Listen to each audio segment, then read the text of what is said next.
জুলাই সনদ স্বাক্ষর বিরোধী রাজনীতি এখন শুরু হয়েছে। জুলাই সনদ হয়ে গিয়েছে সরকারের পক্ষ থেকে। এখন এই সনদে স্বাক্ষর করার বিরোধী রাজনীতিটা চলছে। প্রফেসর ডক্টর ইউনূস খুব গৌরব ভরে, খোলা মনে, হৃদয় নিয়ে একটি ঘোষণা দিয়েছেন যে সারা দেশ আনন্দে উদ্বেলিত হবে। ইতিহাসের সাক্ষী হবার জন্য জুলাই সনদ স্বাক্ষর অনুষ্ঠানে আসুন। ডক্টর ইউনূসকে এই জাতি কত সম্মান দিতে পারবে জানি না, কত সম্মান দিবে সেটা আমাদের জানা নেই। তবে বাংলাদেশের একজন মানুষ হিসাবে বসবাসকারী, আমাদের তো আসলে এই দেশে কোনো অধিকার নাই, আমরা বসবাস করি এই দেশে। তো ডক্টর ইউনূস আসার পরে আমরা একটু আশাবাদী হয়েছি, হয়তো আমরা কিছু অধিকার পাব। কিন্তু ডক্টর ইউনূসকে ন্যূনতম একটু সময়ের জন্য শান্তিতে থাকতে দেয়নি বিএনপি। আপনারা হয়তো বলবেন গত কিছুদিন যাবৎ বিএনপি চুপচাপ আছে, ভালোভাবে সহযোগিতা করছে।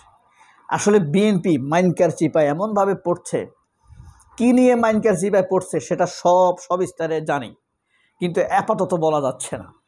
এমন চিপায় আছে, কোনো দিকে তারা নড়তে পারছে না, ঠিক একদম কেসকিতে আটকেছে।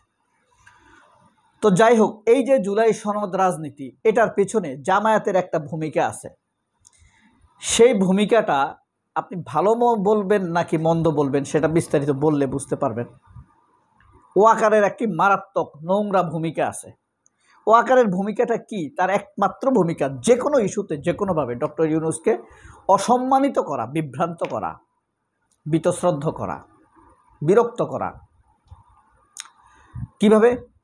আমি 1 মাস আগে একটা ভিডিও বানিয়েছি, তার আগে প্রায় 6 মাস আগে একটা ভিডিও বানিয়েছি। তখনই আমার 6 মাস আগে যখন দেখছি ওয়াকারুজ্জামান জুলাই আহতদেরকে দেখতে কিছুদিন পর পর হসপিটালে যায়, আমি তখন ধারণা করেছি এই আহত ছেলেগুলোকে এক সময় ওয়াকারুজ্জামান কাজে লাগাবে। ঠিক আজকে জুলাই সনদ স্বাক্ষর মঞ্চ যে বানানো হয়েছে, সেই ছেলেগুলোকে ওয়াকারুজ্জামান আগেই এখানে পাঠিয়ে দিয়েছে। পাঠিয়ে সামনের চেয়ার মঞ্চ সব দখল করে ফেলেছে এই আহত ছাত্ররা। এই ছাত্রকে আপনি দোষ দিবেন? তারা হাত হারাইছে, পা হারাইছে, চোখ হারাইছে। সরি, আমি চশমা দিয়ে কথা বলছি, এটা ঠিক না। তো এই যে তাদেরকে উস্কানি দেয়া হয়েছে, এই উস্কানিটা দিছে Waqar, that means aside of Waqar, beside of ওয়াকারের পক্ষ থেকে। আমি তখনই বলছি এবং 1 মাস আগে আরেকবার বলে দিছি যে এই ছেলেগুলোকে ডক্টর ইউনূসের বিরুদ্ধে, এনসিপির বিরুদ্ধে, জামায়াতের বিরুদ্ধে কাজে লাগাইতে পারে। এবং দেখেন তাদেরকে দিয়ে এখন কি হলো, পুলিশ আইনশৃঙ্খলা, এখন তো ম্যাজিস্ট্রেসি পাওয়ারে আছে সেনাবাহিনী, তাই না? তোমরা আগ থেকে মঞ্চের নিরাপত্তা রাখবে না, এই দোষ তো সেনাবাহিনীর, এই দোষ ওয়াকারের। মঞ্চকে আগে থেকে, এখানে ডক্টর ইউনূস আসবে, এখানে কি ওয়াকারের জায়গা? ওয়াকারের মতো ধানাই ফানাইলো করা লোক, টাউট বাটপার, দেশদ্রোহী মির্জাফরদের মঞ্চ নাকি এটা হইল ডক্টর ইউনূসের মঞ্চ। এই মঞ্চে ডক্টর ইউনূস বলবে, সেই মঞ্চের নিরাপত্তা বিধান করে নাই ওয়াকারুজ্জামান। সেই মঞ্চের বিধান না করে সেই জায়গাকে দখল নেওয়ানো হয়েছে এই ছাত্রদেরকে দ্বারা। তো ছাত্রদের গায়ে দখল নেওয়ার জন্য পুলিশ হাত তুলবে, তারপরে মানুষ দেখবে, পত্রিকাতে উঠবে, ডক্টর ইউনূসের অ্যাটিটিউড নষ্ট হবে, জাতির কাছে তার ইমেজ নষ্ট হবে, বিশ্বের কাছে তার ইমেজ নষ্ট হবে। এই হলো ওয়াকারের গেম। আচ্ছা, এর মধ্যে আপনাদেরকে একটা বলি, আজ থেকে ধরেন 20 বছর পর বা 10 বছর পর ওয়াকারুজ্জামান যখন সেনা প্রধান থাকবে না, তখন ওয়াকারুজ্জামানকে আপনারা কিভাবে স্মরণ করবেন?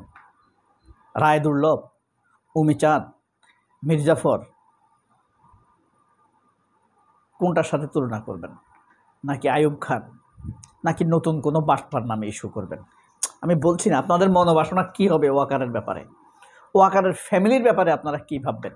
বাচ্চা কাচ্চাকে কোন দৃষ্টিতে দেখবেন? আত্মীয় স্বজনকে বা কোন দৃষ্টিতে দেখবেন? প্রশ্ন থাকলো আপনাদের কাছে। তো যাই হোক, এবার বলি এনসিপির ভূমিকা কি, কেন এনসিপি স্বাক্ষর করবে না? তারপর জামায়াতের ভূমিকাটা ভালো না খারাপ পরে বলবো, বিএনপিরটা তো বলবোই। অল্প সময় করে সেরে দেব। এনসিপি এখানে স্বাক্ষর করছে না। এনসিপিকে এই সনদ রাফ পড়তে দেওয়া হয়নি। এখানে তাদের ভূমিকা কি হবে, তাদেরকে কিভাবে দায় মুক্তি দেওয়া হয়েছে এবং কিভাবে এনসিপি আগামী সংসদ, আগামী সংবিধান, বাংলাদেশ এগিয়ে যাবার মিশনটাকে দেখবে, এই ব্যাপারে এনসিপি কিছুই জানে না। এনসিপিকে আগ থেকে জানানো হয়নি, এ কারণে এনসিপি এখানে স্বাক্ষর করবে না বলে জানিয়ে দিয়েছে। এবার বলি জামায়াত কেন সাইন করবে না।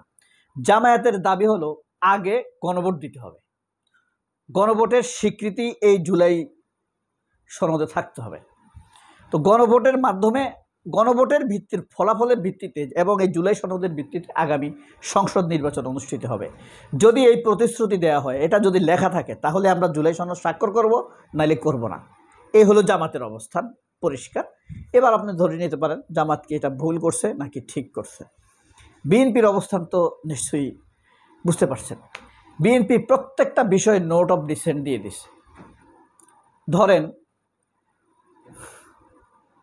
একটা হইল কি, হ্যাঁ ঠিক আছে, এই সনদটা ঠিক আছে, একটা আপত্তি আছে, এটা বাদ দেন, এখানে এইটা লাগান, ওকে আমরা রাজি এবার এটাতে। কিন্তু তারা এটা করেনি, এটা বাদ দেন, এটা করেনি, এটা যোগ করেন, এটাও করেনি। তারা কি করছে, ধরেন তাদের দলের প্রধান দুইবারের বেশি প্রধানমন্ত্রী হতে পারবে না, মানে একই লোক দুইবারের বেশি প্রধানমন্ত্রী হতে পারবে না। তারা এটা বাদ দিতেও বলে নাই, এটাকে সংশোধন করতেও বলে নাই। তারা বলছে ঠিক আছে আমরা এটাকে বিবেচনা করব, নোট একটা লিখে দিছে, আমরা পজিটিভলি বিবেচনা করব যদি নির্বাচিত হই, মানে বিবেচনা নাও করতে পারে। এই মর্মে তারা সব কিছুর মধ্যে সন্দেহ ঢুকিয়ে দিয়েছে। এই কারণে এনসিপি সাইন করে নাই। জামায়াত ইসলাম তো বিএনপির পুরানা চরিত্র জানে, জামায়াত ইসলাম তাদের উপরে ভরসা রাখতে পারতেছে না, বিশ্বাস করতে পারছে না, সোজা হিসাব বিশ্বাস করতে পারতেছে না। জামাত একদম সোজা বললে, আপনি একজন সাধারণ মানুষ, ধরেন আপনি কি বিএনপিকে বিশ্বাস করেন? বিএনপির প্রতি কি আপনার পূর্ণ আস্থা, বিশ্বাস, ভরসা আছে? কমেন্ট বক্সে লিখবেন আপনার মতামতটি, যদি এই পর্যন্ত ভিডিওটি দেখে থাকেন। আরেকটি বিষয় হলো, এই জুলাই সনদের রাজনীতি কবে থামবে?